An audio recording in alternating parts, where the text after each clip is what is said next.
Hi friends, welcome back to brother and sister family. మనం ఇప్పుడు చూడబోతున్నాం కరివేపాకు పకోడీ. ఎలా వేసుకోవాలో చూద్దామా. కరివేపాకుని చక్కగా మంచిగా కడుక్కుని పక్కన పెట్టుకోవాలి. ఇప్పుడు స్టఫింగ్ కోసం శనగపిండి, మైదా పిండి, మసాలా పొడి, కారం, ఉప్పు, తగిన నీళ్లు పోసుకుని చక్కగా మంచిగా కలుపుకోవాలి. ఒక పక్కన డీప్ ఫ్రైకి ఆయిల్ పెట్టుకుని హీట్ మంచిగా కాగబెట్టుకోవాలి. కరివేపాకుని చక్కగా రెండు ముక్కల్లా చేసుకుని మనం వేయడానికి సరిగ్గా చక్కగా చూసుకుని బాగా డిప్ చేసి ఆయిల్లో వేసుకోవాలి.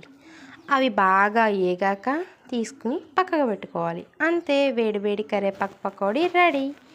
ఇవి పిల్లలకి పెట్టడం వల్ల హెయిర్ గ్రోత్ అనేది బాగుంటుంది, అలాగే వాళ్ళు ఇష్టంగా తింటారు.